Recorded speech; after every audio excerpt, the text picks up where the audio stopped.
Will the real Santa please stand up?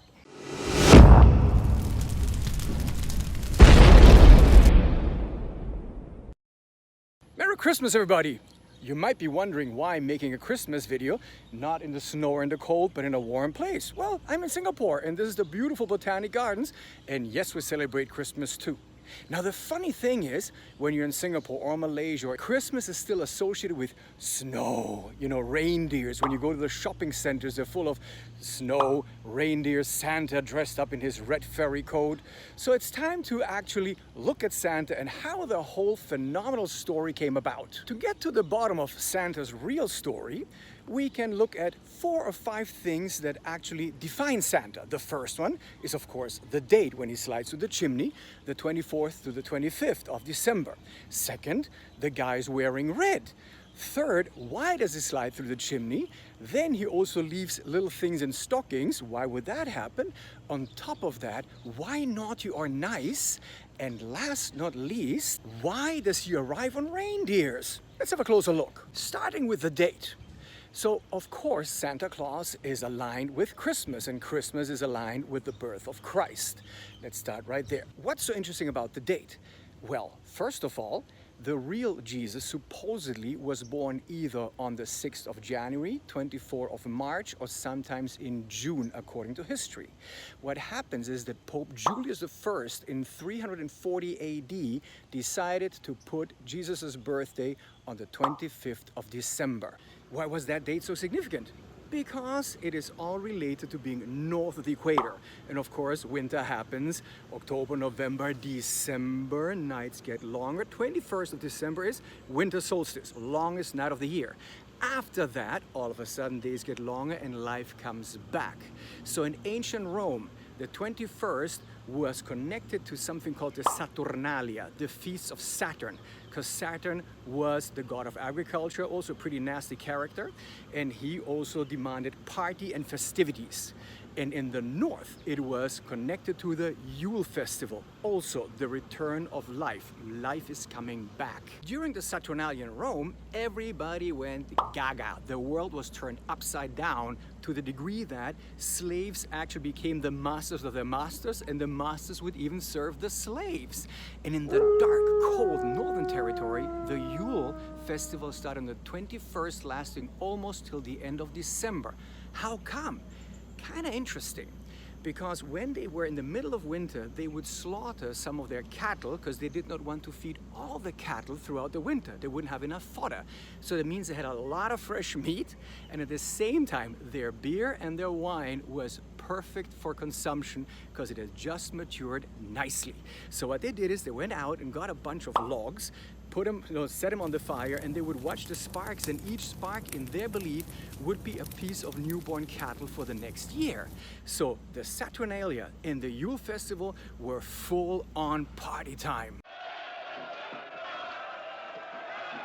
And since we're talking about burning logs, why the Christmas tree? Well, think about it.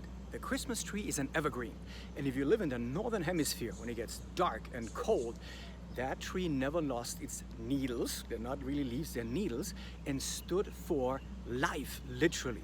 And that is why even in the Saturnalia in Rome, they brought these trees and had them around as a sign of good luck and good fortune for the next year. The first person that is recorded to have brought the tree in-house was actually Martin Luther. The story goes that while he was walking around in winter, he was transfixed by the beauty of the stars in the winter sky, and brought the tree in and put candles on it to remind him of the sparkling stars. And now it's time to talk about Saint Nick, or Santa Claus. So far it's been a bit pagan, hasn't it? Well, we're gonna go 50-50 pagan and Christian, because one story goes that there was a chap called Saint Nicholas in the city of Myra in Turkey. He was known for being a very saintly and charitable character. And one of the stories goes that he heard about this one man who was quite poor, and he had 2 daughters, and he could not afford the dowry for them. And what he did, according to lore, is that he actually dropped a bag full of gold coins down the chimney of the house, so not to be seen, not to embarrass the man by handing him the money, and that pouch of gold coins fell into a stocking, because they were drying the stockings out over the fire by the chimney. Hence, this is how the stocking story of Christmas comes about. And now it's time to go pagan again. In the north, where the Vikings were the Norsemen, there was a god called Odin. Also a pretty ordinary character, a rough guy. And he rode around the night skies on an 8-hoofed horse called Sleipnir. And he would check out whether it be naughty or nice. And if you were nice, you got good stuff. And you were naughty, you could suffer grievously. Hence, the naughty or nice thing comes about around Christmas. And that's why a lot of people stayed in-house in the Nordic tradition to not be caught by Sleipnir and Odin outside and be found out to have been naughty. And why Santa dressed in red? Well, there's two traditions that attach to Odin and to St. Nicholas. St. Nicholas, having been a cardinal, had the cardinal red. But the fur trim, of course, comes from Odin in the north. But as time went by, we only know him as being a jolly fat red man. How did that happen? It happened in 1931 when a chap called Harren Sandblom, crazy name, drew the Santa for Coca-Cola. The jolly red man with the white fur trim who laughs ho ho ho, which leaves us with the last part of the puzzle. How come Santa rides around on reindeers? This story is so strange it's hard to believe because we all take the reindeers for granted. Rudolph the red-nosed reindeer. Here's what really happened. The American whaling industry had been quite successful around Alaska, and they had literally wiped out most of the whales up there. What does that have to do with reindeer? Fact is this, the Inuit up there were starving. Inuit, the original people, the Eskimos. And there was one missionary called Sheldon Jackson, and he found out, or he observed the plights of the Inuit. They were starving, and he wanted to help them. Thinking about how he could help them, he realized, wait a second, in Norway and in Finland, they've got the Sami people, the Lapps, and they are excellent at one thing, herding reindeer.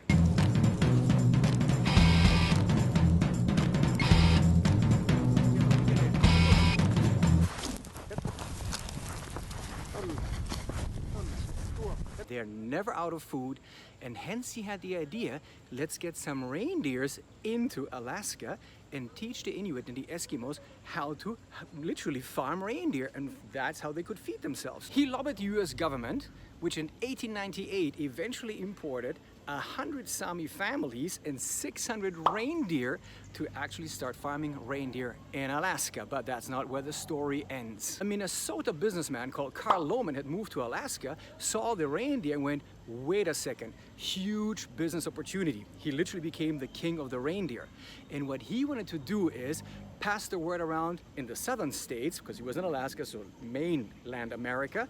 Reindeer is excellent because he could make a fortune. And in 1926, he actually talked Macy's, the famous shopping house Macy's that have the Macy's parade down Fifth Avenue, to put Santa behind a bunch of real reindeer. He brought a lot of the Sami people from Alaska down, dressed in their beautiful garb, and they moved down Fifth Avenue, and it became an instant hit. He then started replicating this parade in different towns throughout the United States, and this is how he drilled the reindeer into our subconscious mind. Santa equals reindeer.